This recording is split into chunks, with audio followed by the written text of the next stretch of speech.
Gas, petrol, diesel ధరలు విపరీతంగా పెరిగిపోయి దీనివల్ల నిత్యావసర సరుకుల ధరలు కూడా భారీగా పెరిగిపోయి దీనివల్ల సామాన్య మధ్యతరగతి ప్రజానీకంతో పాటుగా చిరు వ్యాపారులు కూడా తీవ్ర ఇబ్బందులు పడతా ఉన్నారు. కొన్ని చోట్లయితే షాపులు కూడా మూసేసుకుని ఉపాధి కూడా కోల్పోవడం జరిగింది. దీని మీద వామపక్ష పార్టీలు సిపిఎం, సిపిఐ, ఫార్వర్డ్ బ్లాక్ ఇటువంటి వామపక్ష పార్టీలన్నీ కూడా రాష్ట్ర కమిటీల పిలుపు మేరకు మొన్న జూన్ 1వ తారీఖు నుండి 7వ తారీఖు వరకు రేపటి వరకు కూడా మేము రాష్ట్రంలో విస్తృతంగా వేలాది కరపత్రాలు పంపిణీ చేయడం జరుగుతూ ఉంది. ఈరోజు కూడా భీమవరపట్నంలో ఈ కరపత్ర పంపిణీ చేస్తూ ఉన్నాం. మరి 2014లో మోడీ అధికారులకు వచ్చిన తర్వాత 2026 వరకు ఈ 12 ఏళ్ల కాలంలో 30 లక్షల కోట్ల రూపాయలు ఈ రకంగా పెట్రోలియం ఉత్పత్తుల మీద ప్రజల మీద భారం మోపడం జరిగింది. ఒక సంవత్సర కాలంలోనే 7.5 లక్షల కోట్ల రూపాయల దాకా భారం మోపారు. అంటే కేంద్ర రాష్ట్ర ప్రభుత్వాలు అంతర్జాతీయంగా ఏదైతే ముడి చమురు ధరలు తగ్గుతూ ఉన్నప్పటికి కూడా ఇక్కడ ధరలు పెంచుతూ ఉన్నారు.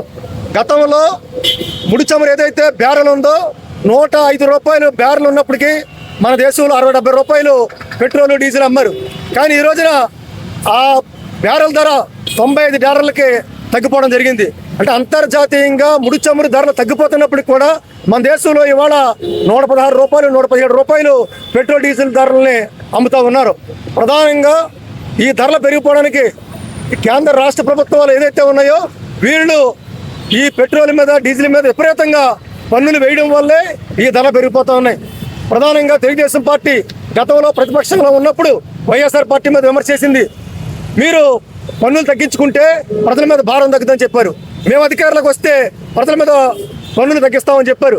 మీరు అధికారులకు వచ్చారు, మీరు ఏమాత్రం కూడా తగ్గించకపోగా మీరు కూడా ప్రజల మీద భారం మోపుతున్నారు. ఇవాళ కనీసం 60-70 రూపాయలకి లీటర్ పెట్రోల్ ఇవ్వచ్చు. కానీ దీంట్లో 50% అంటే సుమారుగా 50 రూపాయలు పైగానే పన్నులు ఉండబట్టే ప్రజల మీద భారం మోపుతూ ఉన్నారు. అందుకే ఇవాళ వామపక్ష పార్టీలు వెంటనే ఈ పన్నుల భారం తగ్గించాలి, నిత్యావసర సరుకుల ధరలు అరికట్టాలని చెప్పేసి మేము ఈ కార్యక్రమం నిర్వహిస్తున్నాం. జూన్ 9వ తారీఖున మొత్తం ప్రజానీకమందరినీ కదిలించి రాష్ట్ర వ్యాప్తంగా అన్ని మండల, పట్టణ కేంద్రాల్లో మేము రాస్తారోకోలు నిర్వహిస్తా ఉన్నాం. ఈ రాస్తారోకోల కార్యక్రమంలో ప్రజానీకమందరూ కూడా పెద్ద ఎత్తున పాల్గొని ప్రభుత్వం వాళ్ళకి నిరసన తెలపాలి, అధిక ధరలు అరికట్టే వరకు కూడా ఆందోళనలో భాగస్వాములు కావాలని చెప్పేసి ప్రజానీకమందరూ కూడా విజ్ఞప్తి చేస్తా ఉన్నాం.